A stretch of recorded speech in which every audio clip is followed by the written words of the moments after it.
Y en esta ocasión nos toca presentar una oficina asociada a OA, Archiplan.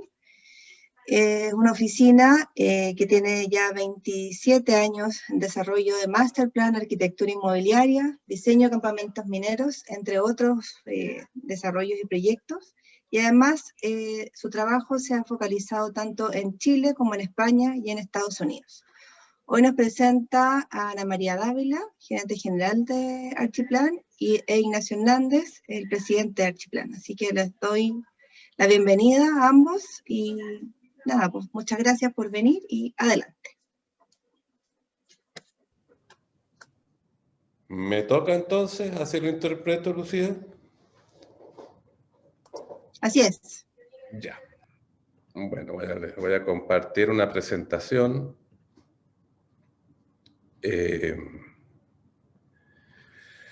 Lo primero, diría yo, que parece de perogrullo, pero siempre es importante, ¿no es cierto?, es definirlo y tenerlo claro. ¿Quiénes somos? Todos nosotros, ¿no es cierto?, todos los asociados de AGUA mayoritariamente, al menos entiendo. Estamos organizados como empresa y por definición una empresa de arquitectura es una empresa de servicios, ¿ya? Y eso obliga a tener claro dos cosas bastante obvias.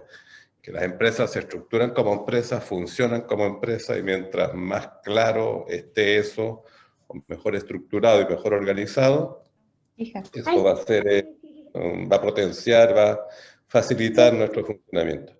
Y después que los servicios, porque las empresas pueden dedicarse a muchas actividades, pero los servicios tienen unos códigos y unas definiciones, ¿no es cierto?, que son propias de esa categoría. Y la nuestra, además, diría yo que son servicios muy longevos, o sea, la duración de una relación, vamos a poner ejemplos así como divertido, un dermatólogo probablemente tiene una relación muy corta y muy efímera con una persona. ¿Ya? Un psiquiatra probablemente tenga relaciones más largas y prolongadas, puesto que su tratamiento y su interacción así la requiere. Y los arquitectos con nuestros clientes desarrollamos relaciones profundas, y si esos clientes se repiten, ¿no es cierto?, si son empresas inmobiliarias o empresas de retail o cualquier otro tipo de empresa que construya con cierta frecuencia, va a imponernos este tema del servicio de manera muy, muy presente, muy importante que lo tengamos así claro. Vamos a hablar de la estructura organizacional, de la planificación estratégica y de los métodos y sistemas que soportan todo esto. ¿Ya? Aquí no me cambió la página. Bueno, ¿quiénes somos? En este caso somos un estudio de arquitectura, de urbanismo y arquitectura, con 26 años de experiencia, 6 millones de metros cuadrados construidos y muchos otros tantos, mucho más en master planning, puesto que los planes maestros normalmente, muchas veces los planes maestros que nosotros hacemos, después los desarrollan otros colegas, o diversidad de colegas, y otras veces las desarrollamos nosotros mismos. ¿Ya? La misión, ¿ya? ¿Cuál es nuestra misión? También hay que hacer una reflexión siempre, ¿no es cierto? En nuestro caso tenemos una clara componente en proyectos urbanos, aunque no todos son urbanos. En realidad aquí esto está anticuado, debería decir proyecto urbano o territorial, ¿no es cierto? Y arquitectónico, con diseño, innovación e investigación, ¿ya? Y la visión es liderar el desarrollo, o sea, ahí también hay un sentido de intención, ya que es tomar cierto liderazgo, aspirar a él. No digo que lo hayamos conseguido, pero aspirar a un liderazgo, ¿no es cierto?, en el desarrollo de proyectos urbanos y arquitectónicos, comprometidos con el contexto, las personas y los clientes. Eso es súper simple de definir, a veces requiere de reflexión, de revisión, de discusión entre los socios, para lograr entender efectivamente cuál va a ser el alcance de ese contenido. ¿Ya? En nuestro caso, uno no nace así, obviamente. Las empresas, esta misma que les describo, nacimos con un compañero de universidad, Raimundo Neto, y con mi hermano Jaime, que estaba un año por arriba mío. Bueno, en realidad ni siquiera estaba Jaime, partí con Raimundo solamente en un principio, después se incorporó Jaime y después se fueron incorporando más socios. No nacer así, pero con los años nos fuimos definiendo cargos. Es muy importante, creo yo, en cualquier estructura definir los cargos y los roles más que el cargo, ¿no es cierto?, que va a ejercer cada uno de nosotros dentro de esa organización. En nuestro caso, o en mi caso particular, yo presido la compañía, como fui fundador, de alguna manera esa visión inicial permea en un principio y como es natural, esto debería ir después enriqueciéndose y agregándose otras visiones complementarias o evolucionar con el tiempo. ¿Cuál es mi cargo? Yo me preocupo del futuro, ¿ya? Esto que parece una cuestión de perogrullo, normalmente, y me pasaba a mí también por mucho tiempo, uno se concentraba en conseguir un proyecto, un encargo, y cuando conseguía ese encargo se dedicaba intensísimamente al encargo, apasiona y nos consume. Terminado el encargo, uno dice, vaya, ahora estoy desocupado, tengo que conseguir otro, ¿ya? Y ese vacío, ese lapso entre un encargo y otro, ya es el vacío que entiendo o intento ocuparme, ¿no es cierto?, que es con la generación continua de nuevos negocios y nuevos clientes, ¿ya? La definición o la supervisión de los proyectos, las estrategias y valores. Esas serían como las funciones de ese cargo. Después tenemos una gerencia general, que en este caso ejerce la María Dávila, ¿ya? Y ella tiene que tener la función de liderazgo de la organización en el día a día, junto con la gestión y administración de la misma, ¿ya? Y se encarga de la excelencia en gestión de todo nuestro personal, de la buena relación con nuestros clientes, eso requiere un esfuerzo y una dedicación, la entrega de nuestros proyectos, la calidad, la excelencia de la gestión es un tema, pero la entrega a tiempo, que está cada día más difícil, por cierto, porque no todo depende de los arquitectos e incluso de aquello que depende de nosotros también a veces es difícil de lograr, la entrega a tiempo. Y después una estructura de gobierno y liderazgo dentro de las distintas áreas de la organización. Y luego tenemos cuatro talleres que se dedican a proyectos, ¿ya? Cada uno liderado por un socio, Matías Balacey, Mauricio Mandler, José Antonio Hernández y Rodrigo Navarrete, ¿ya? Y esos talleres, con sus respectivos equipos, toman de principio a fin un proyecto y la atención de un cliente, ¿ya? Pero de ese principio a fin va avanzando en distintas personas o se van incorporando distintas personas, ¿ya? Pero en la génesis y en la formulación de todos nuestros proyectos, de manera que todos los proyectos sean de Arquiplan y no sean de Balacey o de Mandler o de Hernández o de Navarrete, hay un taller de diseño y ese taller de diseño en el fondo tiene clientes internos, le presta servicio a los otros 4 talleres y los alimenta con las primeras definiciones, con las conceptualizaciones que se diseñan con la incorporación precisamente de ese senior, ¿no es cierto?, de ese socio, y se forma el trabajo en equipo. Y hasta que eso ya adquiere una forma y una definición precisa, validada con el cliente, validada internamente, con una ceremonia que tenemos nosotros desde los días lunes, que es un directorio de taller, que validamos, matizamos, comentamos los diversos proyectos. Luego esos proyectos se siguen desarrollando. ¿Por qué? Porque necesitamos muchos talentos distintos, del diseñador, del coordinador, del supervisor, de la mente cartesiana. Los proyectos son cada vez más complejos, más diversos, tienen más componentes. Hay que administrar otros profesionales, hay que administrar al cliente, hay que administrar a la construcción, ¿no es cierto?, y los actores de la construcción, y hay que administrar autoridades, direcciones de obra y una serie de otros organismos que tienen que ver con nuestro quehacer. De manera que esos grados de entendimiento, por un lado, que al principio tampoco lo teníamos así de claro, y el avance en ese entendimiento va generando luego estructuras que responden a ello, ¿ya? Aquí estamos los socios de Arquiplan hoy día, somos 8, ¿ya? Está también el equipo de arquitectos desarrolladores, que a su vez también tienen subcategorías, ¿no es cierto? Jefaturas de proyecto, etcétera, ¿ya? Y un equipo administrativo y de auxiliares, ¿no es cierto?, de administración de la empresa. Eso es simplemente el tema de la estructura que tenemos. Tenemos estas certificaciones, ¿no es cierto? Con mucho orgullo siempre ponemos que somos oficina miembro de AOA porque participamos activamente en AOA. Estamos inscritos en primera categoría MOB. Usamos muy poco eso, pero la verdad es que este es como un seguro, por llamarlo así. ¿Ya? Muchas veces cuando aparecen invitaciones o cuando aparecen llamados a concurso para cierto tipo de proyecto, hay que estar inscrito en esas categorías. Y la certificación ISO 9001, que ya hace muchos años, y de ello va a hablar Ana María, que para nosotros ha sido una pieza fundamental en nuestro desarrollo. ¿Ya? Luego, entonces, la primera reflexión formal, esto uno lo hace de manera espontánea e informal durante todo el proceso de formación de una empresa, pero en algún minuto entramos a este proceso de planificación estratégica, ¿ya? Y ahí, por supuesto, que nos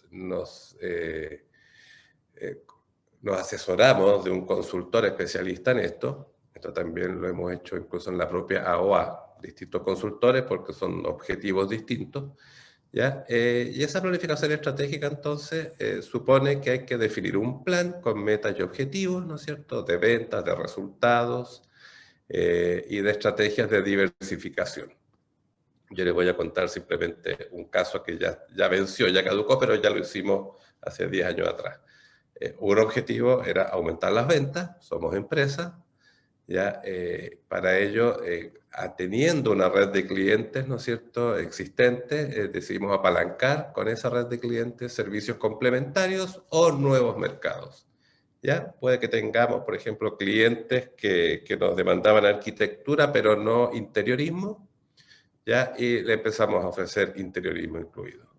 O nuevos mercados, clientes en Chile que tenían además presencia en Perú. Por ejemplo, muchas inmobiliarias, clientes nuestras, sí estaban activas en Perú. Ya nos pedían a veces planes maestros. ¿Perdón? Nos pedían planes maestros, ¿no es cierto? Y nosotros entonces íbamos a esos mercados con nuestros proyectos, pero luego avanzamos y los instalamos en Perú. ¿Ya? Otra categoría fue la minería, la empezamos a explorar y con éxito hoy día estamos bastante presentes en ese mercado. El interiorismo, como se los mencioné antes, exploramos el project management, nos dimos cuenta que querían los clientes mayoritariamente una separación de ambos, por lo tanto no insistimos en el project management, ¿ya? Y este acompañamiento de clientes en Perú que se lo explicaba recientemente, o un nuevo taller de arquitectura. Antes teníamos 3, agregamos un cuarto taller de desarrollo porque hay una capacidad de un arquitecto senior socio de supervisar una cierta cantidad de proyectos y si queríamos crecer en proyectos necesitábamos lógicamente un taller adicional. ¿Ya? Y otra cosa muy importante en la planificación estratégica es identificar talento para las nuevas áreas y desarrollar estas nuevas áreas en forma armónica y sustentable. Se dice fácil, pero todas estas cosas cuestan. E implementar un gobierno corporativo que dé garantías para el desarrollo de partners y para el desarrollo de Arquiplan. Como empresa de servicios, nosotros somos, al final lo que vendemos son tiempos, ¿no es cierto?, de nuestra gente. Vendemos tiempo de personas, es como de perogrullo, por lo tanto es muy importante lograr el afiato de equipos estables y en eso hemos concentrado mucha energía para fidelizar a nuestra gente porque el servicio lo requiere y cualquier proyecto, los más chicos duran 3 años y los más grandes tenemos unos que vamos en el año 30 y todavía no se completan. Yo en el año 20 y en el año 25 también. ¿Ya? Dentro de esta planificación entonces aterrizamos a metas objetivas, cuantificables, que sean capaces de medir, ¿no es cierto?, con la estructura que teníamos y un crecimiento más bien vegetativo, si tú quieres, más el apalancamiento de los nuevos servicios complementarios o el taller adicional. y los mercados. En su minuto decidimos por Perú, exploramos Colombia, pero en ese minuto lo descartamos. Hoy día vuelve a aparecer en la lista de las opciones. Todos los años evaluamos opciones de desarrollo, o casi todos los años. Otra cosa muy importante es identificar qué talentos o qué ventajas competitivas tiene uno en términos de ventajas comparativas de mercado. ¿Ya? Nosotros tenemos una experiencia muy robusta y muy exitosa, no digo sin falsa modestia y sin alarde de ello tampoco, pero hemos desarrollado una cantidad inmensa de planes maestros en Chile, en Perú, en Argentina, no inmensa, pero importante, y en España también muy grande, y después en Medio Oriente, Emiratos Árabes, Qatar y en Marruecos. En una época estuvimos muy activos desde la oficina española. ¿Ya? En el tema residencial también somos un actor bastante persistente, y esas dos unidades, planes maestro y residencial, entonces son una parte importante de nuestras ventas. Segunda vivienda, probablemente a partir del proyecto de las TACAs generamos así como una identidad de perfil de segunda vivienda, que al principio fue una trampa porque nos catalogaban y nos aislaban solo en eso. Y la segunda vivienda, claro, es atractiva, pero es menos voluminosa y es más sensible a las crisis, ¿no es cierto?, o a los ciclos económicos. Por lo tanto, ahí luchamos no por abandonar esta línea, pero por despegarnos de que se nos asocie como arquitectos de segunda vivienda solamente. Arquitectura comercial e institucional es otra componente, ya menos robusta también que las dos primeras. Y la minería, ahí apareció más bien por estos procesos de reflexión. Oye, ¿quién conoce arquitectos que trabajen con compañías mineras o que trabajen para compañías mineras o para proveedores de la minería? Nadie conocía. Y nos resultaba muy extraño eso, puesto que siendo la minería una componente tan importante de la economía nuestra, ¿cómo podía ser que uno conociera tan pocas oficinas? La única que sonaba era A4. No, A4 era Correa 3, perdón.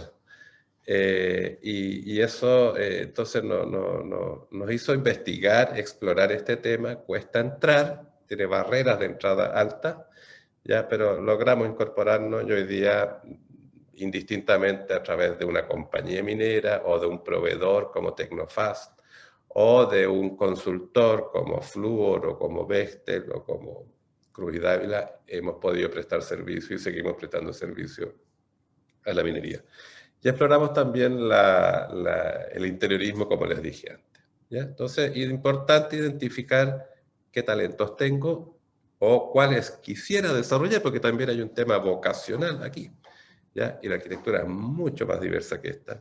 Y hay muchos otros ámbitos donde los arquitectos podemos y debemos desarrollar.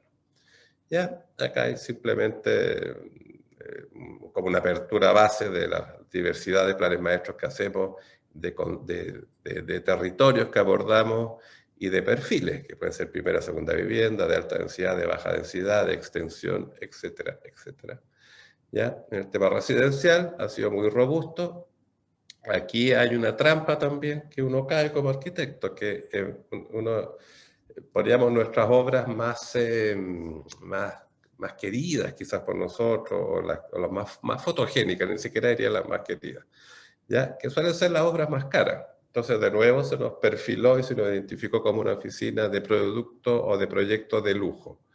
Y tuvimos que luchar para entrar a trabajar en una diversidad de segmentos y bajar de segmentos, puesto que el mercado profundo no está justamente en la vivienda de lujo, sino que está en lo más masivo, ¿ya? Y por lo tanto ahí también hubo una estrategia de acercamiento para que no se nos confunda con esa identidad. Segunda vivienda y hotelería, bueno, aquí por el contrario, uno refuerza justamente la que ya tiene. Ya tuvimos la suerte de desarrollar mayoritariamente los proyectos que hacemos en Chile son de primera vivienda, y mayoritariamente los proyectos que hacemos en España son de segunda vivienda, puesto que es el mercado más grande, de hecho, allá. Y porque además nosotros estamos instalados en Málaga, en Marbella realmente, pero la provincia de Málaga y toda la Costa del Sol es mayoritariamente también destinada a segunda vivienda. ¿Ya? Y en comercial e institucional, bueno, pues por defecto y porque es un mercado que también es muy interesante, Aquí hemos participado, aunque no tenemos tanta penetración como otras oficinas que se han especializado y que se destacan en estas áreas, y que son subgrupos por lo demás unas de otras.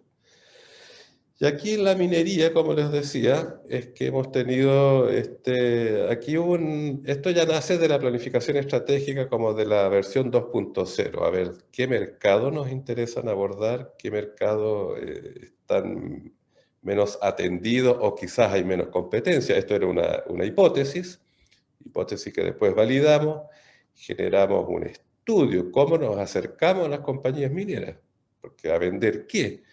¿Ya? Y eso requiere invertir tiempo, invertir energía, invertir dinero en el fondo, y después hacer los contactos, ir a hacer estas presentaciones, y ahí nos dimos cuenta que era tierra fértil y que fue muy, muy exitoso. Y con esto simplemente quiero decir que cada vez que uno reflexiona, investiga y es capaz de identificar oportunidades que le resulten además atractivas desde el punto de vista vocacional, profesional, o que sienta que tiene fortalezas para ello, bueno, pues obviamente se mete a trabajar y se mete a desarrollar, a veces en solitario o a veces en alianzas estratégicas, a veces ni siquiera con la propia estructura de uno. Caso del Casino Monticello, por ejemplo, y la Biblioteca de Coyahuasi, lo hicimos asociado con Ana Design, con Ana María Undurraga. ¿Ya? Y después concursos, yo creo que casi todos los arquitectos nosotros tenemos bien poca frecuencia de concursar, y la verdad es que casi siempre la razón para no concursar en concursos públicos, sobre todo en concursos por invitación de inmobiliarios o de privados, sí, con mayor frecuencia, porque afortunadamente estamos siempre con harta carga, entonces concursar siempre supone, a veces, no siempre, supone quitarle tiempo a los proyectos que ya están operando y funcionando. ¿Ya? Dentro de la planificación estratégica hay una obsesión personal mía y que al final es de todos, ¿no es cierto? Es la estabilidad de los equipos, la estabilidad propia de nuestras vidas, ¿ya? La estabilidad económica. Entonces, la meta de diversificarnos en oferta, como estábamos hablando recién, en distintos productos o subproductos de la arquitectura y del urbanismo, es una línea. Otra línea es diversificarse en mercados. ¿A qué mercados puedo llegar yo donde tengo ventajas comparativas o donde pudiera yo tener posibilidades de explorar si tengo un producto además competitivo? O sea, a Perú, a Argentina, a Bolivia, todos esos mercados primero son hispanoparlantes, son países vecinos, ¿ya? Y a esa distancia podemos desarrollar prácticamente toda la arquitectura y delegar en un local la supervisión de obra, ¿ya? A Miami desarrollamos preliminares básicamente, ¿ya? España y Marruecos, arquitectura completa, y Qatar y Emiratos Árabes, ahí nuestro producto exportable llegaba hasta el plan maestro. ¿Ya? De hecho, yo fui en un viaje y exploré instalarme allá, pero ahí tenías que competir con oficinas americanas, se instalan de a 100, 200 arquitectos. Ahí sí el idioma, no tanto el idioma verbal, sino que el idioma técnico es inglés. Entonces hay que pensar en pulgadas, en pies, en yardas, y la verdad es que al final uno anda todo el día con una calculadora, con un traductor, cuando uno le dice, oye, mira, este departamento, esta unidad va a tener 2,70 m de altura, uno ni siquiera tiene que pensar, ya la tiene en la retina. Pero si te dicen que son 10 pies, 5, a ver, déjame ver si está bien o está mal, es más complicado. Pero los planes maestros eran un elemento, un base muy competitivo y lo sigue siendo. Después, por estas cosas de la vida también, circunstancias distintas, abrimos una oficina en Marbella el año 2000 y en Perú hace como 8 años ya, yo creo. Pero esto fue a propósito en Perú de que clientes nuestros, claro, nos encargaban y nosotros podíamos llegar hasta un cierto nivel y buscamos un socio local con quien formamos Arquiplan Perú. Ya ese socio local hace de front office, él tiene su actividad propia además, pero para cierto tipo de proyectos él captura porque es un hombre que conoce el medio, qué sé yo, y no tiene el expertise nuestro en residencial y en planes maestros, por lo tanto es una alianza virtuosa, diría yo. Y una tercera meta muy importante de la diversificación es diversificación de clientes. Primero la cantidad. Esto también nace a partir de una experiencia dolorosa cuando estábamos haciendo Las Tacas, Cantagua y una serie de proyectos de segunda vivienda. Estábamos especializados en segunda vivienda. Teníamos más del 50% de la venta de nuestros servicios asociados a segunda vivienda cuando se presenta la crisis asiática. Resultado de eso se va a cero. Cuando los productos de segunda vivienda en una crisis tú le bajas el 10 o el 20%, igual no se vende. Un producto de primera vivienda en comuna o un producto de un mercado más profundo, ¿ya? Le baja un 10% o un 15%, aunque sea a costo o bajo costo, pero se vende. Lo otro arruina. Y ahí con dolor nos dimos cuenta que estábamos monodependientes o muy dependientes de uno o dos clientes, ¿ya? Y nos produjo un desbarajuste muy doloroso. Y ahí tomamos la decisión de abrir España huyendo de una crisis, no así como una cosa visionaria y unos gallos encachados que se les ocurrió, sino que fue más bien por necesidad. ¿Qué hago? Teníamos dos opciones. Nos deshacíamos de nuestros equipos, ¿ya? Que era pequeño, pero era gente muy talentosa, que hoy día son socios, Álvaro y César, por ejemplo, y otros que no son socios, pero que son muy valiosos en la compañía. O buscábamos nuevos mercados. Y así nació España, con mucho esfuerzo, con mucho dolor, no fue una cosa fácil. Perú fue una cosa más meditada. ¿Sí? ¿Ya? Y otra lección entonces fue diversificarnos de clientes y buscar lo que llamamos nosotros clientes profundos. O sea, las compañías que están en bolsa por lo pronto o que tienen un cierto tamaño, es muy difícil que cierren el negocio y digan, oye, voy a capear estos 2 años en el campo o en otro mercado y vuelvo, como nos pasó con los gestores de las tacas o con gestores de otra naturaleza que los que se fueron al campo, pero esos proyectos quedan congelados. Entonces, diversidad de clientes, diversidad de mercado y diversidad de tipologías, diría yo, que es como parte del destilado de esta planificación estratégica.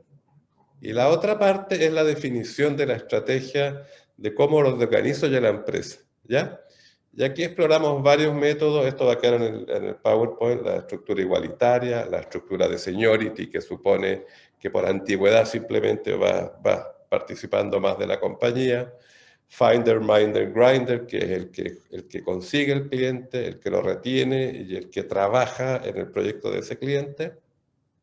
Seniority, una mezcla de seniority y producción, cliente-marca, ¿ya? Que es el más competitivo de todos, la sigla esa EWYK es Eat What You Kill, que en el fondo no genera concepto de equipo, y este es el último que destaco en grande, Team Building Partnership. Estos son todos modelos americanos, por supuesto, que también a través de una consultoría tuvimos decisión de ello. Y aquí en el fondo es la estructura con la que nos organizamos y según la cual entonces logramos generar un sentido de equipo, diferenciar equipos para atender diversos clientes, pero siempre privilegiando el sentido de unidad. O sea, todos los proyectos son de Arquiplan porque con otros esquemas se corre el riesgo de que haya una especie de comunidad de techo que, bueno, el riesgo, digo yo, no es lo que nosotros queremos, pero si ese es el objetivo, eso está perfectamente bien y legítimo. Una comunidad de techo, ¿no es cierto? Como los abogados muchas veces funcionan así, y cada unidad produce y tiene su objetivo segregado. Y eso tiene un correlato también, ¿no es cierto?, de una estructura donde el EBITDA o la ganancia, ¿no es cierto?, la utilidad antes de impuestos y depreciación, generan un número, ese número, un porcentaje va a bonos, y ese porcentaje que va a bonos se distribuye entre todo el personal, entre socios y el resto del personal, incluyendo la señora Laceo en nuestro caso, ya por poner las dos puntas, los dos extremos, y eso genera entonces una segunda utilidad operacional, que es después de EBITDA y después de bono. Y esa utilidad operacional genera a su vez, una parte se va a un fondo de liquidez. Uno define cuántos meses quiero tener de liquidez y de reserva. A mí eso ha sido muy virtuoso para la empresa porque es muy angustiante estar preocupado de la cobranza simultáneamente con el desarrollo de los proyectos o de la facturación. Entonces, una vez que uno alcanza un nivel de un colchón, por llamarlo así, el foco es más eficiente, sobre todo de los cargos ejecutivos. ¿Ya? Y ese fondo de liquidez, una vez que cumple el parámetro que se dieron, 1, 2, 3, 6, 10 meses, lo que ustedes definan, ¿ya? Va un porcentaje a dividendo, ¿ya? Y el superávit. Y si está en superávit, ¿ya? O sea, no tengo que alimentar el fondo de liquidez, bueno, pues sube el porcentaje para dividendos, pero destino también un fondo para exploración, que es lo que llamamos estos nuevos mercados. Porque no todos funcionan. A veces uno explora, invierte y muchos fracasan, ¿ya? Y de nuevo el sistema de bonos también tiene una definición de qué porcentaje es por desempeño individual, qué porcentaje por desempeño del área y qué porcentaje por desempeño de la firma, privilegiando siempre que el individualismo no canibalice el sentido de grupo, de unión y de empresa, ¿no es cierto?, corporativa, colectiva. O sea, que nadie se arranque con colores propios, por decirlo así. ¿Ya? Y después también se genera una estructura de retención de talento que es por ingreso a la categoría partner por meritocracia, ya que se puede acceder a la categoría senior primero y ya una vez que sea senior uno puede ir adquiriendo porcentajes de la compañía, ¿ya? Y esos son porcentajes reales de una compañía, una sociedad anónima que tú adquieres acciones. Y también hay un mecanismo de ingreso y hay un mecanismo de salida que también tiene el objetivo del incentivo. Yo compro en un valor que se determina por la facturación y las utilidades y vendo por el que tiene al momento de salir, del momento que hay un estímulo también para que la persona, además de trabajar, siempre esté considerando en agregarle valor. Yo sé que esto puede sonar súper frío, mercantil, pero no tiene nada que ver con eso. Aquí nosotros somos apasionados de los proyectos que hacemos, nos encanta esa dimensión, la del arquitecto, solo que para hacerlo bien o hacerlo con esa tranquilidad, entonces es que nos definimos un marco regulatorio a propósito además de los diversos mercados que fuimos abordando y de la complejidad que fue tomando la oficina. Ahora con la parte de método y sistema de gestión los voy a dejar con Ana María, que ella les va a explicar cómo seguimos.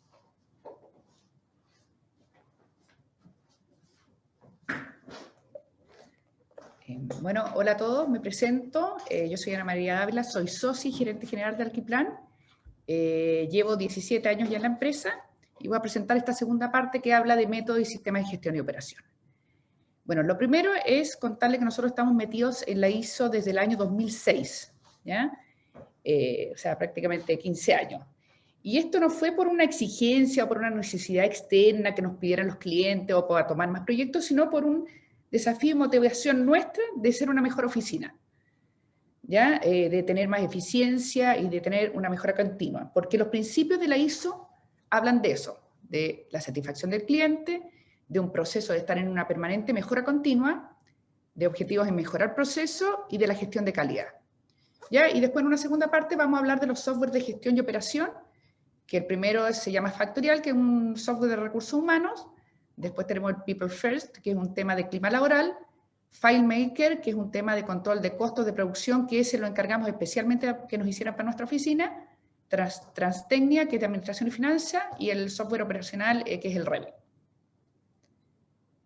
Bueno, primero el tema de la ISO, como les contaba antes. Este es como un esquema en cómo funciona, que es en base a procesos en el modelo que se llama PHBA, que es planificar, hacer, verificar y actuar, siempre con el centro en el liderazgo, ¿ya? Antiguamente la ISO tenía como entrada solamente el tema de requerimiento de cliente y como salía la satisfacción del cliente y los productos y servicios.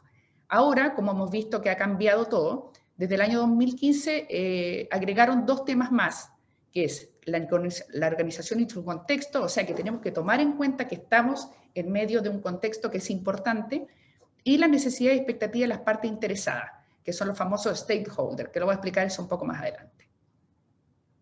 ¿Ya? Entonces, nosotros armamos un diagrama y flujo de nuestros procesos. ¿Ya? Esto lo hace cada oficina. Por supuesto que también nos asesoramos por unos expertos que nos ayudaron en todo este tema. ¿Ya?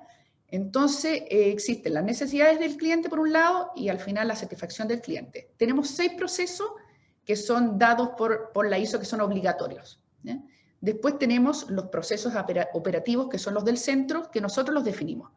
Que el primero es el procedimiento 7, que es definición y requisitos del cliente y preparar la propuesta. ¿Qué hacemos ahí? Tenemos una presentación tipo, tenemos una carta de honorarios, ¿ya? Y después viene el tema de, porque hay 2 formas, o nos encarga un cliente particular o también a veces son competencias en concurso, por ejemplo. Después viene ya la parte en que uno negocia con el cliente y obtiene el contrato. También ahí tenemos un contrato tipo. Después viene una parte intermedia, que es planear y preparar el servicio ofertado y formar equipos. Nosotros, por ejemplo, tenemos todos los lunes, que es sagrado, una reunión de directorio que participamos los 8 socios, donde hay yo manejo una carta Gantt genérica, que es un project, se llama, en donde vamos manejando plazos, hitos importantes, y además aprovechamos de ese mismo directorio de los lunes que revisamos proyectos. Entonces, cada arquitecto va él poniendo sus temas que son relevantes, y vamos corrigiendo y vamos ajustando plazos, etc. Y después tenemos el proceso operativo, que es el más importante, que es el desarrollo de proyectos de arquitectura o de urbanismo con todas las etapas que salen ahí. No voy a entrar en detalles porque esto después lo vamos a compartir.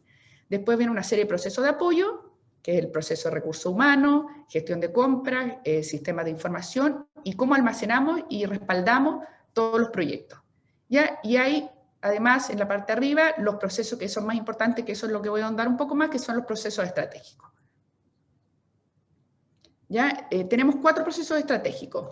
Los procedimientos 4, que es de no conformidad y acciones correctivas. Procedimiento 5, gestión de riesgo y acciones preventivas. El 13, que es satisfacción del cliente. Y el 14, que es revisión de la gerencia, medición y mejora. ¿Qué es una no conformidad? Una no conformidad es una situación en la que aparece un fallo, un error grave, debido a que no se han ejecutado bien los procesos que se han establecido. Y tenemos 3 tipos. Están las no conformidades mayores, las menores y otras oportunidades de mejora. Esto lo puede determinar cualquier persona. Normalmente nacen a propósito, no sé, pues de un reclamo de un cliente o de que nos ven en una auditoría externa o interna que nos damos cuenta de esto. Cualquier persona la puede encontrar en la oficina, digamos, y tienen fuentes internas y externas. ¿Qué pasa? Cuando tenemos una no conformidad mayor, que es un error grave, por ejemplo, que se perdieran documentos o que nos sacaran de un proyecto, hay que hacer un estudio más profundo. ¿Y cómo se hace? Se hace una descripción, se analiza profundamente cuál es lo que causó esto, se busca una acción correctiva o un plan de acción, que es algo un poco más elaborado, y se ven los encargados y la fecha. Y después se le va haciendo un seguimiento y una verificación de eficacia. Nosotros tenemos toda una serie de registros que no los pongo porque no doy el detalle, sino que cuento un poco cómo se hace esto.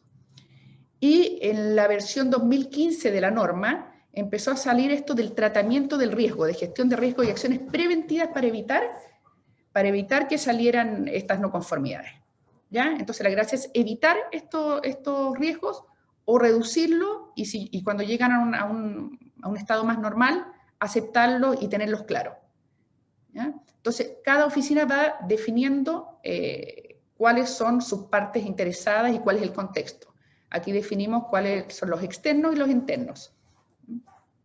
Tampoco voy a entrar en detalle, pero en el fondo uno va viendo, identifica los riesgos en cada una de estas áreas y después ve qué probabilidad hay que ocurra y cuál es el impacto de que ocurra. Nosotros definimos una tabla de 1 a 5. Y cuando, por ejemplo, el evento que ocurra es 5 y la consecuencia es 5, entra a la categoría rojo, ¿ya? Que es un riesgo alto.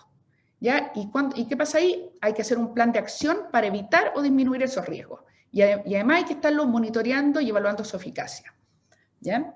Por ejemplo, les voy a poner un caso súper claro. O sea, un riesgo podría ser, que nos pasa a todos, más actualmente como lo que decía Ignacio, es que un proyecto no sea rentable.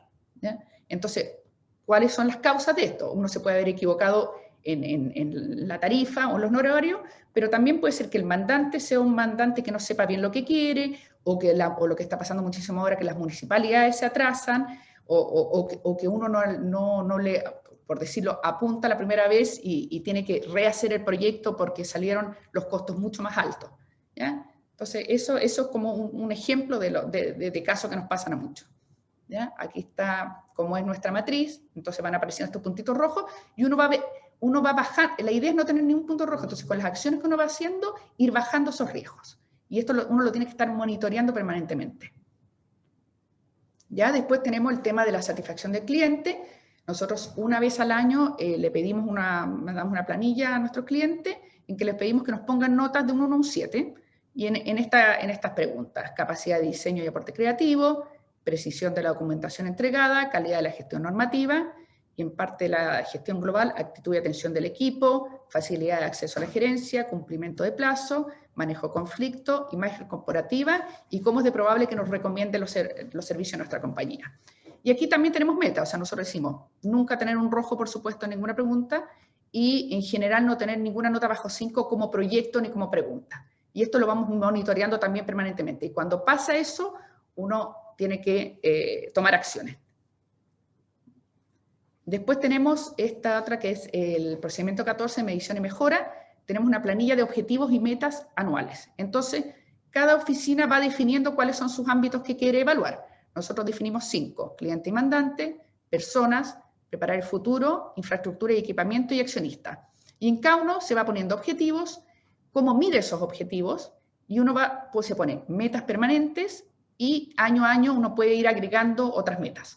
Ya, por ejemplo, las mismas metas que le nombré en los clientes y mandantes, nosotros agregamos no tener reclamos de clientes, no perder cliente por insatisfacción de servicio, buscar nuevos clientes y fidelizar. Y metas del año, por ejemplo, 2021, descubrimos que no bastaba con tener solamente una encuesta una vez al año, sino que había que tener un feedback más permanente de satisfacción del cliente, y hicimos unos procedimientos para eso. Y también dijimos que el año íbamos a mejorar los estándares de revisión y coordinación porque eran las áreas en que teníamos notas más bajas. Otra cosa que medimos también, hacemos unos gráficos.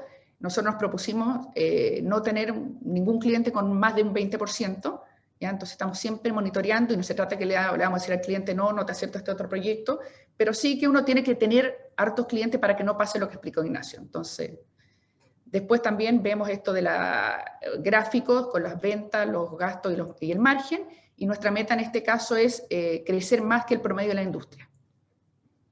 También este otro gráfico que es importante, monitoramos lo que está contratado y lo facturado. Tratamos que siempre la barrita amarilla que es lo contratado sea mayor, porque eso te da seguridad hacia el futuro. ¿Ya? Después nos metimos bien fuerte en temas de crimen laboral y el tema de personas, y tenemos varios beneficios, ¿ya? Como el bono de desempeño fin de año, celebraciones de Navidad, Año Nuevo, 18 de septiembre, fiestas o paseos de fin de año.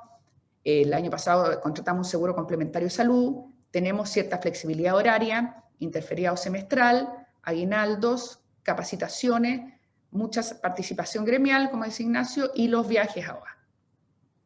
Después tenemos este software de gestión que es el FileMaker, que nos hicieron especialmente para nosotros, donde todas las personas ingresan las horas que trabajan en cada proyecto. Después uno ingresa los ingresos, vale decir, y después todo esto sirve para gestionar cómo están funcionando la rentabilidad por cliente, por taller y por proyecto, y esto sirve para ir tomando decisiones. Después tenemos este software de gestión de recursos humanos, que en el fondo aquí aparecen cuando la gente pide permisos de vacaciones, aparecen cumpleaños, aparece si llegó una persona nueva, y nos permite como visualizar dónde está toda la gente del taller. Después ocupamos este de gestión, que hacemos evaluación de desempeño 360 grados, nos evaluamos todos con todos una vez al año, ¿ya? Y hacemos rankeamos a las personas establecen compromiso, hay un feedback continuo, y uno puede ir registrando esto todo el año, ¿ya? Pero una vez al año se hace como el procedimiento formal. Temas de contabilidad, normalmente esto lo externalizamos, pero tenemos un software que se llama Trastenia, que es muy simple. tenemos muchos protocolos de recursos humanos. Aquí puse solamente uno, que es de la búsqueda de candidatos, por ejemplo, que es, primero se define el perfil del cargo, después nosotros preseleccionamos candidatos, el jefe de taller valida al candidato, vuelve a tener una segunda entrevista y lo validamos después con un test psicolaboral que la verdad es que nos ha servido muchísimo. Y para terminar, mostrarles un poco cómo nosotros tenemos el flujo de caja, que sencillamente yo aquí traspaso los clientes, cada proyecto, lo que propongo en el contrato, y vamos revisando permanentemente con los mismos senior y arquitectos cómo se va moviendo, ingresando los gastos, asesorías externas, y vamos teniendo un panorama un poco del año. Y esto se va revisando también permanentemente. Y lo último, bueno, esto ya yo creo que ya no es novedad para nadie, estamos hace muchos años metidos en Revit, y bueno, yo creo que ya tenemos al 90% de la oficina o el 90% de los proyectos ya muy activos en esto. Y eso es. Muchas gracias. Yo no sé si Lucía, tú vas a ver el tema de las consultas. Voy a dejar a Ignacio. Gracias. Bueno, gracias por toda la información. Muy interesante. Aquí hay una pregunta de Vicente Donoso que hizo en un inicio cuando estabas tú presentando, Ignacio. Dice: hola Ignacio, ¿qué estrategia ocuparon para despegarse de ser solo segunda vivienda o hotelería, etcétera? Gracias. Como de qué manera saltan de una categorización a otra.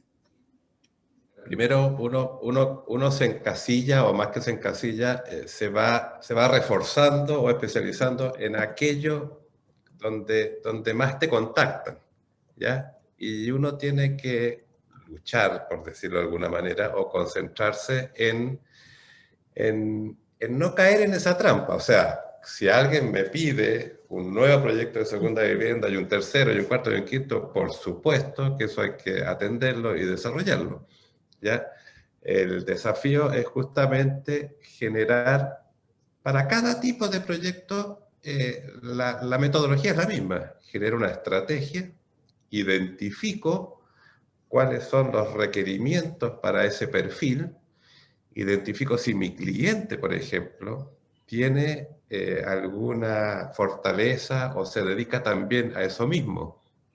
Como anécdota, por ejemplo, en Las Tacas, parte de los socios y la gerencia eran socios de Aconcagua, ¿ya? El gerente general de Las Tacas era Gustavo Montero y el gerente general de Aconcagua era Aníbal Montero, hermanos.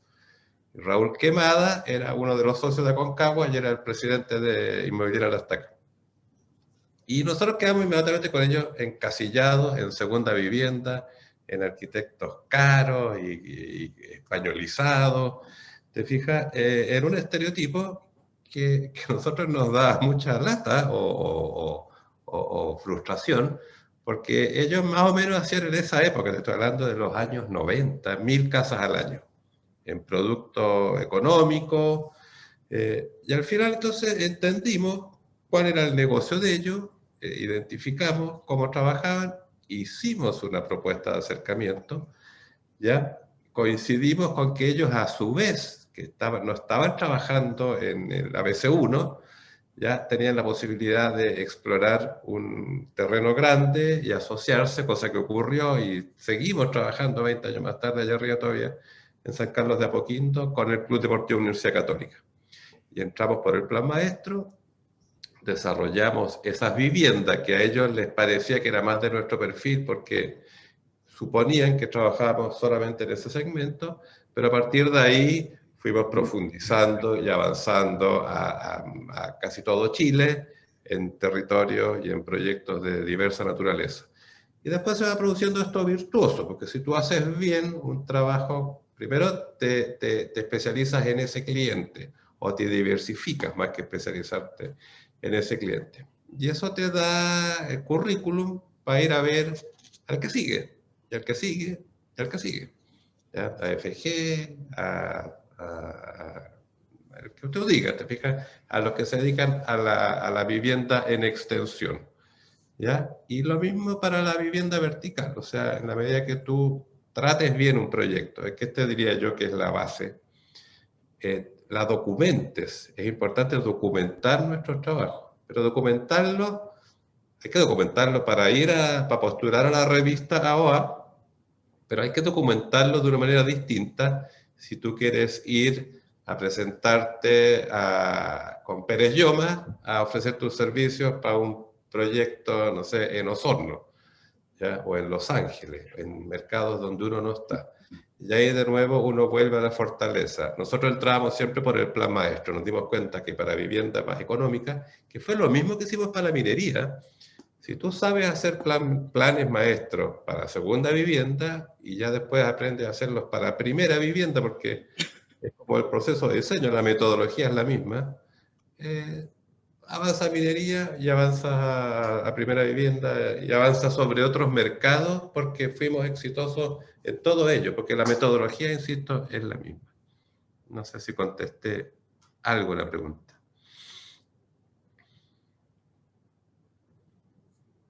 Estás en silencio, Lucía. Vicente dice gracias, Ignacio, así que está respondido, parece.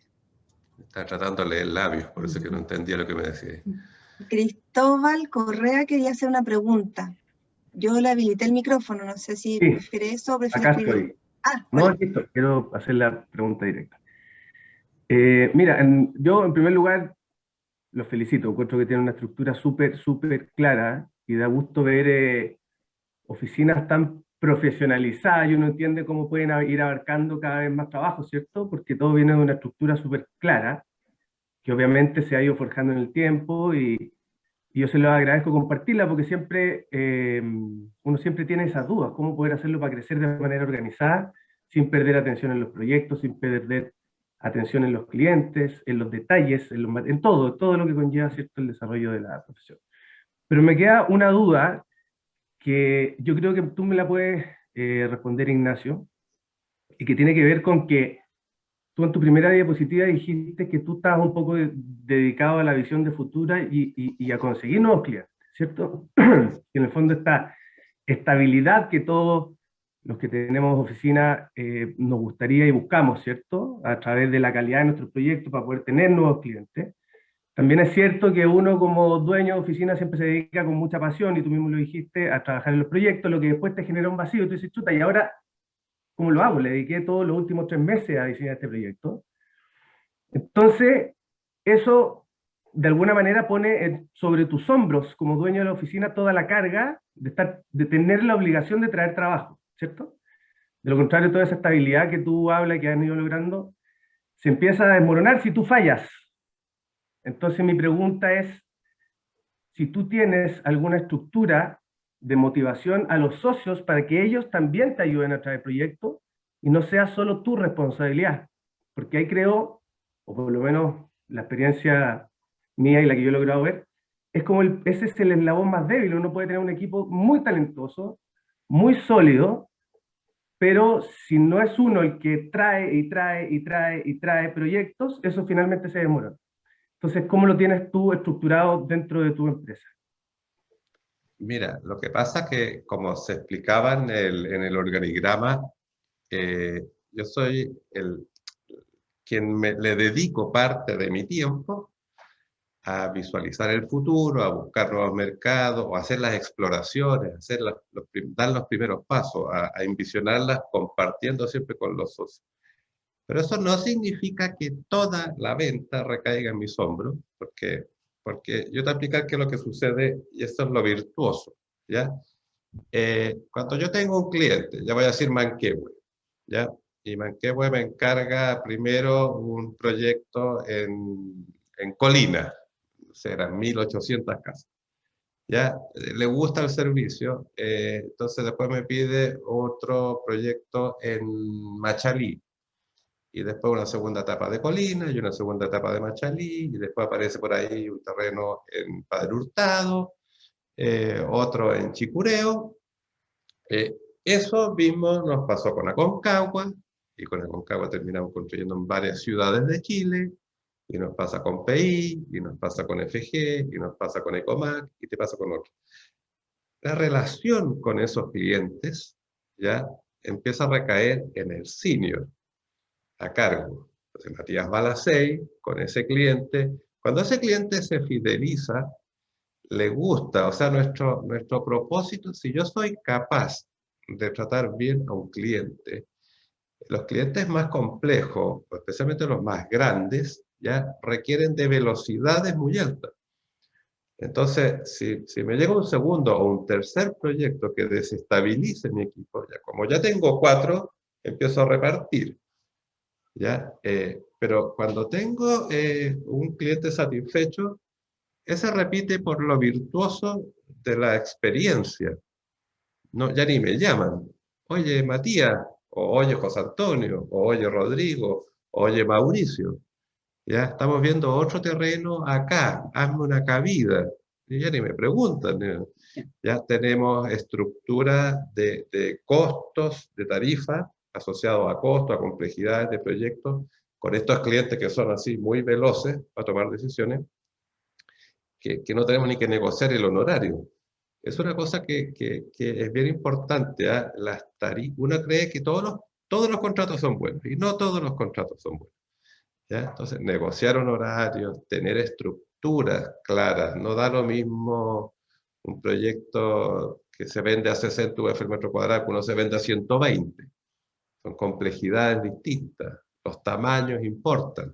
No da lo mismo un edificio para el mismo mercado de 60 UF, de 100 departamentos, que uno de 500, o de 5.000 metros cuadrados de venta, que uno de 20.000 metros cuadrados de venta. Hay unas escalas virtuosas ahí, y así todos nos equivocamos. A veces porque nosotros nos equivocamos, porque el municipio es más complejo, porque el cliente tiene más dudas. A veces el mismo cliente con distintos ejecutivos produce efectos distintos. ¿Y sabéis lo que nos pasa tanto también? Que justamente Ignacio ponía el caso de Matías, se cambian mucho los ejecutivos entre las inmobiliarias y nos ha pasado que nos llaman y nos dicen, oye, me cambié a esta otra inmobiliaria, me gustaría seguir trabajando contigo, y así hemos ido entrando también casi gratis, por decirlo, a distintas inmobiliarias que no nos conocían porque el mismo ejecutivo que ya había trabajado con ese senior quedó fascinado y nos vuelve a repetir y nos mete en otra inmobiliaria. O sea, Cristóbal, más que depender uno no sale a vender arquitectura todos los días. Si cuidamos bien el servicio que damos, y le damos esa dimensión, servicio, la arquitectura es el producto, es el entregable. Pero si además mi cliente está tranquilo porque siente que estoy a cargo, siente además que la empresa, que es otro tema que me han agradecido mucho, o nos han agradecido mucho, que, oye, si no está Ignacio, lo resuelve Ana María, o si no está José Antonio en ese proyecto, lo resuelve la Pabla Ortúzar, que es la jefa de ese proyecto. O sea, hay una estructura que le da apoyo, velocidad y certezas al desarrollo, a la prestación de nuestro servicio. Perfecto. No le puede pasar eso a un psiquiatra, porque si no está el psiquiatra no la puede atender la enfermera. Oye, y en alguna época, para agregar eso, en alguna época nos pasaba que solo el senior, por ejemplo, iba a las reuniones y después tenía que traspasar a la persona para abajo. Ahora los metemos a ellos mismos, a los arquitectos que están más abajo, que son desarrolladores, que ellos se sientan con el encargo y con la preocupación. Entonces, eso también... Claro, lo que pasa es que, y con esto yo termino y agradezco porque es súper clara la respuesta, lo que pasa es que ustedes, pienso yo que parte del éxito es que han logrado que los clientes de ustedes confíen en los socios y en los seniors, y no los clientes nos dicen, no, yo quiero que yo le pagué a Archiplan o Archiplan y quiero que Ignacio Hernández venga a las reuniones. No, van los socios y no hay ningún problema, ¿te fijáis? No exigen la presencia tuya, Ignacio, lo que obviamente te permite ir creciendo, porque el tiempo de uno es limitado, ¿cierto? Entonces no puede estar en todos lados. Cristóbal, pero eso no es espontáneo. De hecho, cuando abrimos oficina en el 2000 en España, después del 2001 en Estados Unidos, las reuniones partían así. Antes íbamos los tres, Jaime, Raimundo y yo. Entonces llegaba el cliente, ay, Raimundo no va a estar. No, Raimundo ya no va a venir, porque se fue a ir a Estados Unidos, Jaime no va a venir, y yo voy a estar la segunda, tercera y cuarta semana de cada mes, porque la primera viajo. Y me llegaron a decir también, oye, es que si no me puedes atender uno de los socios, entonces no puedo trabajar con el Archiplan. Bueno, le dije yo, escucha, lamentable, haz el intento, ponnos a prueba, pero yo me ocupo de la empresa y los arquitectos que se encargan de tu proyecto lo van a hacer mejor que si lo hiciera yo. Porque no hay mejor encargado de un proyecto que quien lo desarrolló y sabe, le conoce hasta las tripas, incluso para ir a obra. ¿Ya? Y cada tanto, esto sí supone un esfuerzo, cada tanto hay que hacer esa relación. Eso pasó, sí, 2, 3, 4 años. Después si llegaba yo a una reunión y no iba Matías, o José Antonio, o Mauricio, o Álvaro César, decía, ay, no va a venir Álvaro. O sea, ya lamentaban al revés, ¿te fijas? Claro. Y a todo esto, yo voy a destacar ahí un ejemplo que siempre cito. Otra de las obsesiones con este ánimo de la estabilidad es cómo crear una estructura que nos sobreviva, ¿ya? Alemparte Barreda, Besanzón y Bedelés, originalmente se llamaba Alemparte Barreda, ¿ya? Ninguno de ambos está activo en la oficina, bueno, de hecho está fallecido, ¿no? Y sin embargo, Yves Besanzón y Manuel Bedelés ya son quienes llevan la oficina. Y yo creo que ahí ha habido y hubo una cosa virtuosa de relevo. Y aquí voy a contar una anécdota que a mí me marcó mucho y que me hizo pensar justamente en esta dimensión. Es el día que se murió Cristian de Grote, ¿ya? A los 3 días en esa época no recibíamos ni emails ni WhatsApp, o era fax o era teléfono. Me llaman 2 personas de la oficina de Cristian de Grote, al día siguiente, para buscar pega, porque al día siguiente de su fallecimiento desarmaron la oficina, ¿ya? Y no lo digo como crítica, ese era un atelier, un gran maestro de la arquitectura, un tipo increíble, ¿ya? Pero era esa dimensión, como la del atelier, ¿ya? No tenía una estructura y por lo tanto no hubo relevo, ¿ya? Hay mucho esfuerzo en generar esta cultura de servicio. Por lo tanto, sería penoso, por llamarlo de alguna manera, no invertir en que ese proceso sea continuo y haya relevo, ¿ya? Y esa es la historia, las oficinas de contadores, ¿no es cierto?, de grandes corredores, ¿ya? Americanos, esa es la escuela, que es un servicio, y en nada desmerece, ni limita, ni inhibe nuestra calidad de arquitecto. Yo les aseguro que Sir Norman Foster, esta parte, por supuesto que la tenía, todas las áreas, no solo esta, todas las áreas las tenía mucho mejor desarrolladas. Y en ningún caso lo hizo menos arquitecto, ni menos genial, ni menos libre. De hecho, yo tuve la oportunidad, ya que lo mencionaste, yo trabajé 2 años con él, y ahí tuve la oportunidad de ver toda la estructura, que es bastante parecida a la que tienes tú, y en ese caso él se apoyaba mucho en los socios para esta búsqueda de nuevos proyectos en distintos países y para ir abriendo fronteras, ¿cierto? Él era más un relacionador público, si tú quieres, obviamente con la incidencia en el diseño que corresponde, para que haya siempre un sello, ¿cierto? Pero existía esto del relevo, siempre. Y también la estructura del design board que tienen ellos con el taller tuyo de diseño, que es algo muy parecido. No, súper interesante y te agradezco la respuesta. Quítale el micrófono a Cristóbal, Lucía, por si hay más preguntas. Pero muy buenas las preguntas. No, bueno, era broma. Yo quería hacer una pregunta. ¿Cómo están Ignacio? ¿Cómo está Yanita? Oye, muy interesante la exposición, realmente espectacular, cómo tienen organizada la oficina, un ejemplo. Oye, quería, si pueden contar un poquito más del software este de gestión, el FileMaker. ¿Qué abarca? ¿Tienes algo que pudieras mostrar de eso? ¿Cómo funciona aquí? Yo creo que Ana María responde a eso, pero solamente quiero decir una cosa introductoria, que todos esos software, como el de contabilidad, etcétera, te generan información forense, diría yo, ¿ya? Lo que ya pasó, ¿ya? Y el valor de esa información es precisamente es el insumo para un análisis y revisión y definición de estrategias futuras. Dejo a mis socios. Ya, bueno, ese es uno que nos hicieron especialmente a nosotros y que tiene, a ver, una parte que cada arquitecto, o sea, yo ingreso todos los proyectos que existen, ¿ya? Cada arquitecto ingresa por porcentaje las horas que trabajó en cada proyecto, o sea, uno puede poner 50 hoy día y tratamos de que ingresen todos los días para que no sea una cosa un poco inventada. Hoy día trabajé 50% en este proyecto, 30% en este y 20% en este, ¿ya? Y ahí tenemos asociados todos los costos de la oficina a los proyectos. O sea, lo que gano yo, lo que gana Ignacio, lo que pagamos por la oficina, todo está asociado a esas horas. O sea, no sé si se entiende, pero como que inflamos el valor de la hora para que cubran todos los gastos. ¿Ya? Una prorrata, claro. Y resulta que entonces, porque a mí los proyectos, los ingresos de esos proyectos me tienen que mantener a la secretaria, a mí, a la oficina, todo.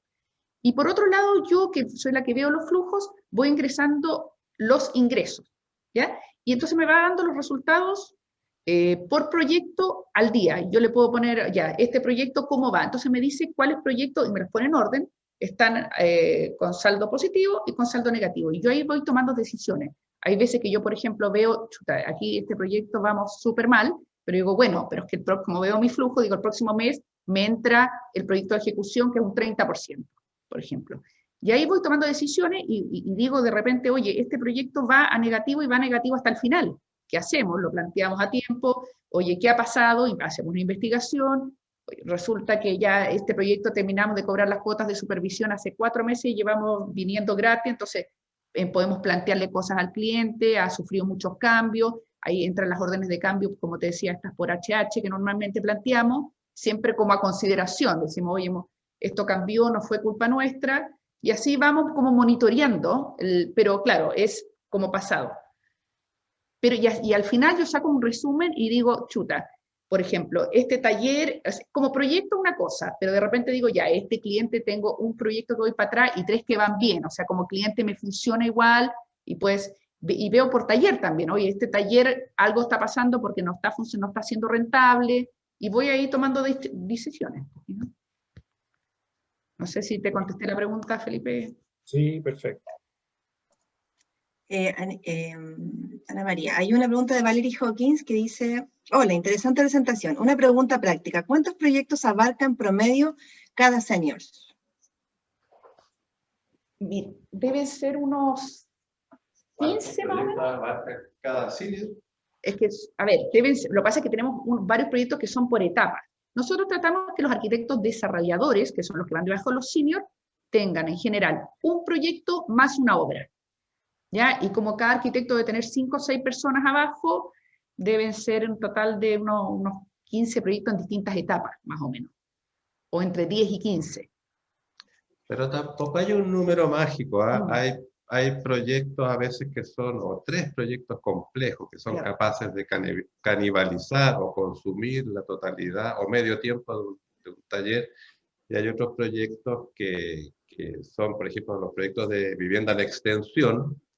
Típicamente el proyecto de urbanismo está totalmente terminado previamente, después se va por etapas de, no sé, de 20 casas, de 50 casas, del número que sea, según el perfil y el mercado y la ciudad donde está. Pero puede ser muy amplio y de fácil atención, por llamarlo así, de fácil desarrollo, o poco intensivo en consumo de horas hombre de arquitectura. Y en otros casos pasa lo contrario. O un proyecto se enreda, no le está funcionando bien, aparece un tipo de suelo distinto, la pendiente no acompañaba a la estructura de costo y hay que revisar el proyecto. Bueno, hay cantidad de situaciones. Claro, el proyecto es mucho más complejo que necesitan a veces de 2 arquitectos desarrolladores. Por eso vamos monitoreando ahí. Le vamos poniendo como categoría a los proyectos. O sea, yo le pongo en rojo los que necesitan mucha intensidad y en amarillo los que necesitan menos, así. Y ahí vamos monitoreando según la cantidad de gente que tiene cada uno y ahí decidimos cómo distribuimos los proyectos nuevos, por ejemplo. No, este está con mucha sobrecarga, también los hablamos con ellos. O según el tipo cliente o según el tipo de proyecto, vamos tomando decisiones. Mira, para Gracias. Un Baltus es un prototipo. No lo voy a repetir nunca más como forma, con un terreno a orilla del río, mirando el Manquehue, con un largo y una extensión importante de terreno. Eso daba muchas libertades. El cliente también daba muchas libertades, porque tenía un sentido estético muy grande. Bueno, ese es un proyecto que incluso hay proyectos que tú puedes perder plata sabiendo que va a perder plata. No digo que haya sido el caso, ¿eh? Pero digo que es un proyecto que es un prototipo y ese tiene un consumo gigantesco. Y después el proyecto por etapa puede ser mucho más liviano y con la musculatura más que uno ya ha desarrollado en ese tipo de proyecto es mucho más fácil. Pues Ignacio, Vicente de nuevo pregunta, ¿cuántos son en total en la oficina? Me imagino todo el staff del Archiplan. 35, 36 ahora, más o menos. Súper. Y bueno, don Raimundo Lira dice: don Ignacio y Ana María, muchas gracias por la exposición y generosidad por compartir su experiencia. Así que no sé, yo creo que ya estamos cerrando aquí. Más gracias, Eugenio Lagos también. Yo quiero Muy abierto y preguntar algo. franco. Irs, estaba ahí. Sí, es que quiero preguntar algo que Escondido. es como obvio. Ya no estoy tan escondido. Para nuestras oficinas, de las cosas más tremendas que suceden hoy son las aprobaciones municipales y las recepciones finales. ¿Cómo han logrado enfrentar eso? Y cómo la Ana María, que seguramente es la que está encargada de ver estas alertas y estas tarjetas rojas y amarillas que se presentan, ¿cómo lo introducen para poder controlarlo? Porque realmente los costos se pueden ir a cualquier parte con ese tipo de problemas. Primero que Y nada, gracias por la presentación, que la encontré pero increíble, ¿ah? Pero por compartirlo, lo encuentro que esto la gente, no es habitual que la gente comparta una oficina, tanta información tan buena, los felicito. voy a citar a Vicente Donoso, que la semana pasada también le agradecieron la presentación, y voy a decir lo mismo que dijo él. La verdad es que nosotros como colegas nos tenemos que ayudar. Mientras mejores oficinas tengamos, vamos a subir el nivel, vamos a hacer mejor arquitectura probablemente, y nuestros clientes van a valorar más nuestro servicio, va a ser más homogéneo. Así que... La pregunta de la municipalidad.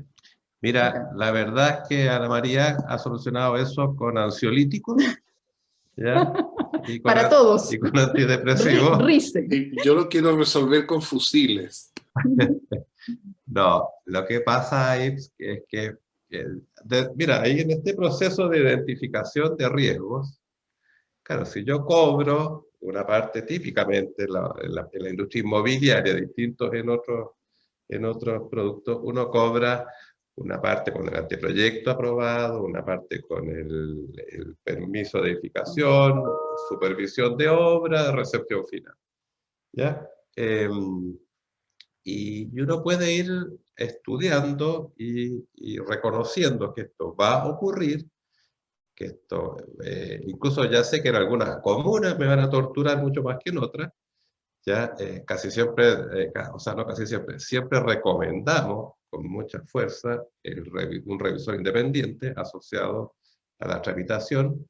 Somos muy cuidadosos también en la elección de ese revisor, o el consejo, porque a veces el revisor lo propone o lo impone a veces el mandante, pero el mandante tiene el mismo interés y corre mucho más riesgo. Entonces, un buen revisor que conozca, por supuesto, bien la normativa, pero que tenga, no sé si una llegada, una capacidad de lobby, un prestigio reconocido, o una actitud proactiva, porque todo eso aplica, es importante.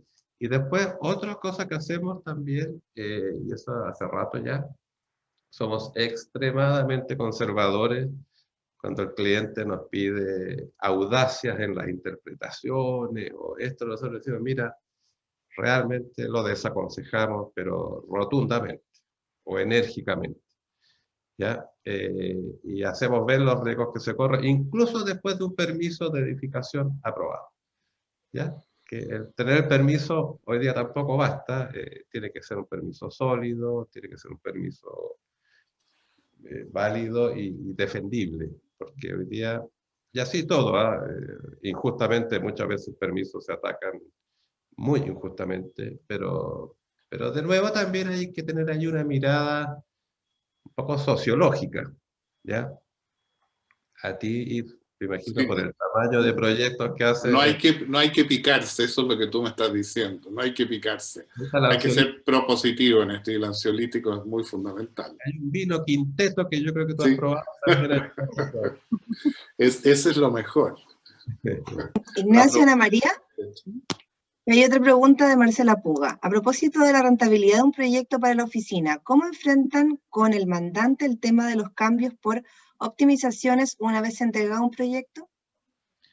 Mira, todos los temas o todos los problemas que uno tiene con los mandantes suelen originarse por una ausencia de claridad en la oferta primero, O sea, si tu oferta de honorarios metodológica, el alcance que tiene, y dice expresamente que no... Mira, teníamos problemas como con las copias de plano. Oye, verás, todos los arquitectos me entregan 3 copias de plano. Oye, pero perdóname, mira la carta de honorario y dice, no incluye copias de plano. Hemos agregado 18 cláusulas a los contratos. No incluye tal y cual. Después, los procesos. Oye, me aprobaste el básico ya, formal la aprobación. Proyecto básico formalmente aprobado, congelamiento de plantas le llamamos nosotros. Están congeladas las plantas, están congeladas las plantas. Después viene la interacción con los especialistas, se deforman las plantas, se ajustan, se corrigen en mínimo o en nada, ¿ya? Y esa planta después genera un proyecto de ejecución. Aprobado, aprobado, timbre, timbre, aprobado. Clásico, va a licitación, salió más caro, ¿ya? Si tu carta de honorario establece muy claramente, que no significa que por solo escribirla te la acepten, ¿ya? Pero en los procesos de negociación, si ya está anunciado, nosotros lo que le llevamos a eso son órdenes de cambio, ¿no es cierto? Oye, fíjate que hay que sacarle, no tengo idea, 10.000 UF a este proyecto, que puede ser en cambio de especificaciones solamente, o en modificaciones, no tengo idea, le voy a bajar la altura de 260 a 250. Imagínate lo que puede significar eso, ¿ya? Yo siempre me he dado cuenta que los calculistas nunca tienen problema para cobrar. Oye, me pediste un cambio, lo dibujé, son tantas HH, ahí va la boleta, ¿ya? Hacemos lo mismo nosotros, no con autonomía, sino que si tú logras establecer y dejar muy claro qué está contenido en el alcance de tu producto. Uno, de hecho, luchamos internamente también para que no se nos arranque el lápiz, ¿ya? Porque uno ya sabe al final, si por ponerse preciosista o se entusiasma uno, o a veces el cliente se entusiasma, pero tú ya sabes que eso al final, si es para negocio inmobiliario, que tiene unos códigos y unas estructuras de costos de las cuales al final va a haber que volver a rehacer, caemos en eso. Pero lo más importante es dejar claro el alcance y apenas se presenta la necesidad, pues ya sabes que necesitamos entrar a hacer un taller de trabajo con el contratista, con los ingenieros, con lo que sea, con los comerciales, para rebajarle costos. Perfecto. Ya, nosotros tenemos una estructura que ahí cobramos el consumo. Por HH, claro. Claro, es un servicio, pero que no nos lleva a pérdida, no nos cueste, ¿ya? Oye, si le vaya a sacar 60.000 UF de costo, porque este es el último ejercicio que hicimos en un caso, 60.000 UF de costo, y voy a gastar 600 UF en HH de verdad, o sea, costo real, es rendición de costos. Ahora, normalmente nosotros tenemos entrenado a todos nuestros arquitectos a que le lo digan previamente. Cuando esto te va a pasar, digan, oye, me está pasando esto, voy a tener que gastar. Ya, entonces yo le mando al cliente esta orden de cambio con una propuesta, digo, vamos, estimamos, y con un desglose súper claro. Estimamos que en esta cuestión que no corresponde a la tarifa normal del proyecto de arquitectura, nos vamos a gastar esta cantidad y lo pacto antes. Entonces, súper sano. Porque antes nos pasaba que lo decíamos después y el cliente se choreaba porque no sabía que le ibas a cobrar y empieza que otros arquitectos no me cobran esto, las modificaciones de permiso no me las cobran. Entonces, si tú dejas todo claro, hemos ido agregando montones de cláusulas nosotros para que eso no sea tema y no produzca conflicto. Mira, aquí que estamos todos juntos, 2 clásicos de los clientes. No, esta mira me lo cobra tal cual, o a mí me cobra tanto. Pucha, qué bueno. Pero nosotros cobramos así y cobramos tanto. O las fichas de venta, por ejemplo. No, es que este otro arquitecto me las hace gratis. Entonces nosotros ahora especificamos, no incluye temas de render o de cosas para venta. Y las cobramos aparte. Sí, es sencillo. Oye, una pregunta, ¿con todos los clientes firman contrato o algunos con la pura carta honoraria? Intentamos con todo. Y si no hay contrato en algunos casos, las cartas de honorario, más que una carta de honorario, lo que nosotros entregamos siempre es una propuesta metodológica y económica. Mientras más detallado esté el servicio y se le pone en un timbre, hoy día las inmobiliarias medianas y grandes todas tienen algún sistema de ERP que exige además una orden de compra y una GES. Por lo tanto, eso ya adquiere un carácter... Eso reemplaza a veces al contrato. O sea, sí. Las oficinas que tienen eso... Pero lo importante es que el respaldo, si tu carta de honorario tiene 4 líneas, UF por metro cuadrado y 4 pagos, anticipo, anteproyecto, permiso, recepción. Pucha, es re difícil después no someterse al conflicto. Si está muy clara, muy detallada, es mejor negociar ahí. Es muy importante el primer proceso de formulación de la propuesta, ¿ya? Y a veces, lo que decía la María, a veces tú sabes, en algunos casos, que tempranamente, que por dificultades va a perder dinero, ¿ya? O va a ser un proyecto difícil de rentabilizar. Y no se puede, o por lo menos nosotros pensamos así, intentamos ganar con todo. Pero si a veces alguno va a pérdida, de hecho nosotros esa información no se la transmitimos a los seniors, ¿ya? Para que no se desmoralicen. Para que no se, más que desmoralizar, para que no se desencariñen, porque si tú tenías un proyecto que sabes que vaya a pérdida, que te va a bajar el rendimiento incluso del porcentaje económico de tu taller, muchas veces interactuamos, oye, ¿qué está pasando con el cliente? ¿Qué sé yo? O los tiempos, las velocidades, pero si uno le quita entusiasmo al proyectista, o a quien administra el proyecto, porque, oye, esta cuestión va a pérdida, dedícale menos horas. No. Ese es un clásico error. Ya, en general, si el cliente es valioso, te corriges si es profundo, si repite, o ya tienes varios proyectos en paralelo con él. Claro, ahora si pierdes con todos los proyectos con ese cliente, puede ser que no te convenga seguir, o que la próxima tarifa le duplique la tarifa, o para que te contrate caro, o para que no te contrate, porque pasa también. Para que te contrate duplicado no existe.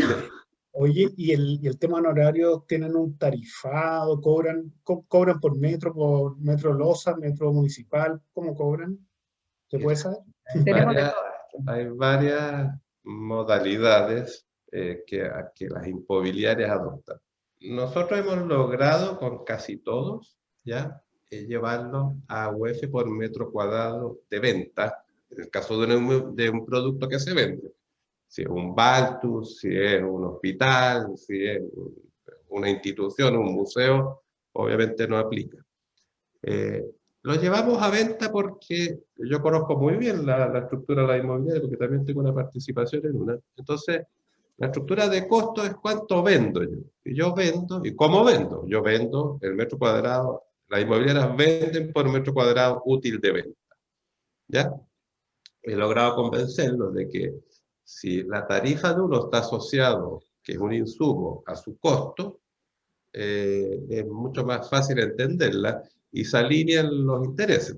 No tengo interés yo en meterle metros cuadrados ociosos y más bien me alineo con su interés, que sea eficiente. Es decir, abandonar el concepto de arquitectura y unos estándares que tengan que ver no solamente con costo. Entonces la tarifa viene así. Y después el UF por metro cuadrado es un factor de medición, ¿ya? Pero lo asociamos nosotros también a un porcentaje del valor de venta, ¿ya? Por eso decía antes que un edificio, no tengo idea, en Santiago Centro, y tenemos rangos también, ¿ya? De 5 a 10, de 10 a 15 o de 10 a 20, no me sé los rangos, pero... Tratamos de tener parámetros ya antes generados con las inmobiliarias que trabajamos antes, y claro, y es por valor del valor de venta, o sea, del valor de venta y por tamaño también. Entonces ahí ni siquiera tenemos que cuando llega una cabida nueva, cae en una categoría y no tienes que empezar. Y lo otro que hicimos, que agregamos hace poco, fíjate, es que antes no lo hacíamos, es que no cobramos antes los estacionamientos. Y ahora los estamos agregando esa tarifa. Antes solamente, pero no hace tanto. Antes era UF por metro cuadrado de departamento más mitad de terraza, punto. Y en realidad diseñar los estacionamientos no es menor. Más que estacionamiento, porque no cobramos Son subterráneos, por metros cuadrados subterráneos. Que a veces uno le dedica más HH y más cabeza al subterráneo de un edificio cuando es complicado. Que a la... Ahora, a otro cliente le gusta por losa y también lo hacemos por losa. O sea, vamos...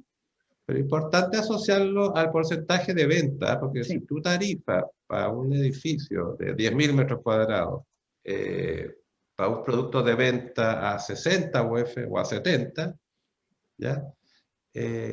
No puede costar lo mismo o no tiene el mismo impacto en su negocio, llamémoslo así incluso, que si vendo a 120. Como además los valores se han ido corrigiendo mucho al alza, desde hace una década y más, los arquitectos pesamos menos ya que el vendedor al final de la sala de venta. ¿ya? Porque se va canibalizando el porcentaje respecto de la venta. Nosotros no cobramos respecto al costo porque sería un estímulo perverso. Métele mármol a esta cuestión para que salga más caro. No, no, no. Y lo otro es como más justo y es más entendible para el inmobiliario. Oye, si tú ¿cuánto tenías de costo en tu matriz de costo? ¿Ya? Yo voy a seguir a ella, pero sí. Además, como muchos de nuestros clientes repiten en mercados muy distintos, ¿ya? Es muy importante tener ese... Nosotros queremos que todos ustedes suban las tarifas porque a nosotros nos permite seguir subiéndola también. En eso estamos. Ignacio, ¿qué tal? ¿Cómo están? Oye, muy buena charla. Y aprovechar en vez de escribir y preguntar, que me encargue de escribir. Oye, tengo una pregunta. Yo nunca he cachado si esto en Chile aplica o no, pero me acuerdo hablando con unos colegas en Estados Unidos. En Estados Unidos tienen todo este tema de los procesos súper respaldados en seguros al final. Y yo siempre he pensado eso. Nosotros hacemos proyectos mucho menor escala que ustedes, pero ¿cuánto puede llegar a responsabilizarse, por ejemplo, Archiplan, si es que van y tienen un edificio que tiene, estoy hablando, no sé, una escalera donde no entra nadie, ¿cachai? La inmobiliaria, ¿ustedes tienen algún tipo de seguro? ¿Existe algún tipo de seguro, no sé, HDI, que voy a contratar por riesgos de mala praxis arquitectónica? Me acuerdo que en Miami lo tenían súper interiorizado, pero yo nunca he escuchado algo así en Chile. Existe ese seguro en Chile, nosotros lo usamos en Miami y en España sobre todo, ¿ya? Es muy raro para nosotros ocuparlo. En general, nuestros contratos, además, cuando son con inmobiliarias, hay un paraguas que lo cubre. Por la legislatura chilena, además, la demanda, por extensión, no han llegado por decir cantidad de demanda a nosotros, ¿ya? Pero es que el abogado demandante va de catálogo. ¿Quién le vende a usted, señora? No tengo idea. Vamos a decir una empresa que ya no existe, Delta, ¿ya? Demanda a la inmobiliaria Delta, a la constructora Delta, al arquitecto, al calculista, al eléctrico, al sanitario, a todos. A la ITO, siempre la incluye, ¿ya? Y claro, nosotros tenemos una asesoría legal que normalmente, mira, mándame la defensa, le otorgamos al demandante, al demandado más bien basal, que es la inmobiliaria. Pero en algunos casos, si por alguna condición singular, ya nunca me ha pasado eso de la escala chica, porque eso está fuera de norma, afortunadamente, te fijas, y además si aprueban los planos y firma, aprobé, es difícil que te... No, se caiga con un terremoto. Claro. Bueno, ya no, el terremoto ahí, el calculista, el primero, el constructor, el inmobiliario, nosotros no firmamos planos de cálculo. Pero existe ese riesgo y existe ese seguro. Es muy infrecuente, nosotros no lo utilizamos en ninguno de los proyectos inmobiliarios. Vicente, yo te puedo complementar que me tocó estar a cargo con el comité del agua que yo presidí. Estuvimos viendo el tema del seguro. De hecho, lo cotizamos. Tuve un largo proceso con varias compañías, con varios corredores, y cotizamos por tramos de contrato y de monto asegurado. Pero finalmente el directorio tuvo una postura un poquito reacia a tomarlo y no deja de tener un punto, que en la medida que empecemos todos a tener seguros, somos materia de que se nos tiran encima. O sea, los abogados se tiran encima de la gente donde están las lucas. Entonces, en general, a los arquitectos, finalmente, como dice Ignacio, es difícil sacarle mucho, tienen que demostrarte de que fue un error de diseño, no es tan simple. O sea, no porque una escalera, claro, o porque el edificio se agrietó, te van a demandar a ti, no tiene nada que ver con eso. Entonces, en todo caso, han habido oficinas que han estado interesadas, yo tengo toda la información, el que quiera, encantado, se hizo el trabajo. Hay 2 o 3 compañías de seguros que sí tienen seguros de responsabilidad civil, se llaman. No son nada de baratos. Hay varias oficinas en la OA que lo tienen. Yo diría que hay como unas 10 oficinas que tienen seguros. Muchas son porque sus clientes les exigen los seguros. Son a veces clientes internacionales, multinacionales, que para poder tener contratos con ellos les piden el seguro. Eso es lo que te puedo contar. Pero si te interesa el tema, existe y lo tenemos cotizado. Y están los corredores y se podría contratar. Es una duda de pequeña empresa todavía, pero siempre me ha dado vuelta. Muchas gracias.